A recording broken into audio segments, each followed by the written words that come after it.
अरे दोस्तों, अभी मेरे लिए ना एकदम से एक सरप्राइज आया है। अभी मैं सो के ही उठा था, जैसे ही एक फ़ोन आया, मेरे चाचू का फ़ोन आया कि नीचे कोई ओटीपी लेके खड़ा है और तुम्हारा डिलीवरी देने आया है और मैं तुम्हें सरप्राइज देना चाहता था। तो दोस्तों, अब देख ही सकते हैं, मैं आपको दिखाने जा रहा हूँ। अब देखिए दोस्तों, अब मैं इसको अब दोस्तों, जैसे आप देख ही सकते हैं, मैं इसको अनबॉक्सिंग करूँगा।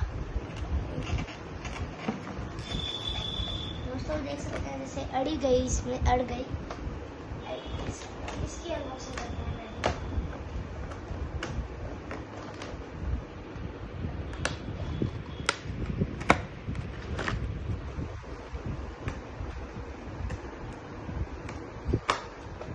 अब देख सकते हैं दोस्तों, जैसे कि ऐसे ऐसे है, ये जोड़ भी सकते हैं, जुड़ गए हैं दोनों, क्योंकि ये जुड़ रहे हैं। इसको अपने ऐसे भी रख के मार सकते हैं। तो आगे चलते हैं इसको, यहाँ पे भी दोस्तों